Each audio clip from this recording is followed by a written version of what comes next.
ప్రజా సంఘాల ఆధ్వర్యంలో రామచంద్రపురంలో కామ్రేడ్ భగత్ సింగ్ 93వ వర్ధంతి సందర్భంగా కాకటాల ప్రదర్శన నిర్వహించారు. భారత జాతీయోద్యమంలో మాతృదేశ విముక్తి కోసం చిన్న వయసులోనే ప్రాణాలను అర్పించిన కామ్రేడ్ భగత్ సింగ్ రాజ్ గురు సుఖదేవ్ 93వ వర్ధంతి సందర్భంగా రామచంద్రపురం స్థానిక మెయిన్ రోడ్ అంబేద్కర్ బొమ్మ దగ్గర నుండి రాజగోపాల్ సెంటర్ వరకు కాకటాలతో ప్రదర్శన నిర్వహించారు.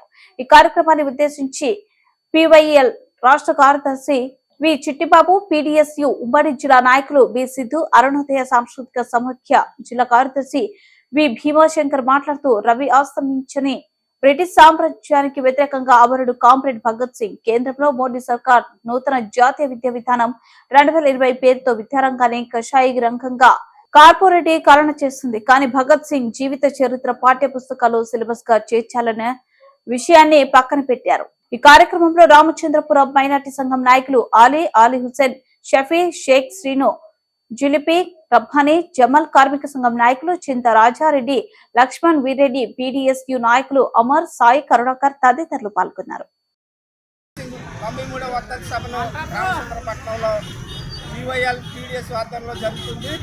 భగత్ సింగ్ ఏదైతే కలలు కన్నాడో ఆ స్వరాజ్యం రాలేదని, నిజమైన స్వతంత్రం కోసం యువతరం పోరాడాలని, అవినీతి అక్రమాలు కుంభకోణాలు ఎక్కువైపోయాయని, విద్యార్థులు యువకులు ఎవరైతే ఉన్నారో మద్యం మత్తులో ఉండి సెల్ ఫోన్ల యుగంలో ఉన్నారని, అమెరికన్ సామ్రాజ్యవాదం నుంచి బయటకు రావాలని, అప్పుడే మనం భగత్ సింగ్ కు ఘనమైన నివాళి అర్పించిన వాళ్ళు అవుతామని ఇవాళ మేము తెలియజేస్తా ఉన్నాం.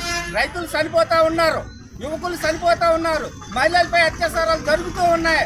ఆడపిల్లలు అర్ధరాత్రి ఒంటరిగా తిరిగినప్పుడే స్వాతంత్రం వచ్చిందని పాలకులు ఎవరైతే ఉన్నారో వాళ్ళు ఈ రోజున ఆడపిల్లలపై అత్యాచారాలు కానీ మైనార్టీలపై దాడులు జరుగుతున్నా కానీ ఈ పాలకవర్గ ప్రభుత్వాలు బీజేపీ రాష్ట్రంలో జగన్ కూడా నిమ్మకు నీరెత్తినట్టుగా ఉన్నారు తప్ప వీళ్ళ పరిష్కారాలు చేయడం లేదని, ఆదివాసీలపైన దాడులు, దళితులపైన దాడులు.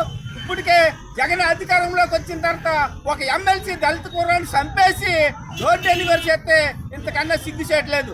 అందుకనే మేము భగత్ సింగ్ వారసులుగా మరో స్వాతంత్రం కోసం పోరాడతామని ఈ సందర్భంగా తెలియజేస్తున్నాను. మీ చిట్టిబాబు, పివైఎల్ రాష్ట్ర కార్యదర్శి. నాయకుడు నేడు దేశంలో భగత్ సింగ్ 93వ వర్ధంతి కార్యక్రమాలు జరుగుతున్నాయి. ఆయన ఆసియా ఖండపు హీరో.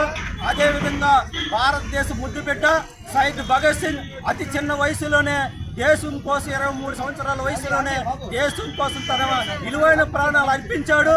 ఈ రోజున దేశంలో ఉన్న మోడీ ప్రభుత్వం దేశ ప్రజల్ని జాతులు మతాల మధ్య భేదం తెచ్చి పౌరసత్వ సవరణ బిల్లును తెచ్చింది. అదేవిధంగా నూతన జాతీయ విద్యా విధానం తీసుకొచ్చారు. ఈ కాషాయకరణకు అనుగుణంగా పాఠ్య పుస్తకాలలో సంబంధించి చరిత్ర సిలబస్ లో భగత్ సింగ్ పేరు కానీ, అంబేద్కర్ పేరు కానీ, లేదా పీరియర్ పేరు కానీ లేకుండా చేసి సిలబస్ బోధిస్తున్నారు. మేము అడిగేది, డిమాండ్ చేస్తుంది భగత్ సింగ్ జీవిత చరిత్రని ఈ పాఠశాలలో సిలబస్ గా చేర్చాలని అడుగుతున్నాం. అదేవిధంగా దేశంలో నిరుద్యోగం, పేదరికం, ఆకలి కేకలు పెరిగిపోయే దేశంలో మోడీ ప్రభుత్వం, రాష్ట్రంలో జగన్మోహన్ ప్రభుత్వం పేదల ప్రజల మధ్య ఈ కుల మతాల వ్యత్యాసాలు చిచ్చిపెట్టి దేశాన్ని ఏదైతే మణిపూర్లో ఏదైతే మరణం సృష్టించారో అదేవిధంగా రాష్ట్రంలో కూడా సృష్టించాలని చూస్తున్నారు. భగత్ సింగ్ ఏదైతే కలలు కన్నాడో ఒక నూతన సమాజం కావాలని, సమాజం కావాలని, ఒక సోషలిజం సమాజం కావాలని భగత్ సింగ్ కలలు కన్నాడు. ఆ కళలు ఇంకా నిజం కాలేదు. యువతి యువకులు మేల్కొని ఈ దేశం కోసం, ఒక నూతన సమాజం కోసం పోరాటం చేయాలని మేము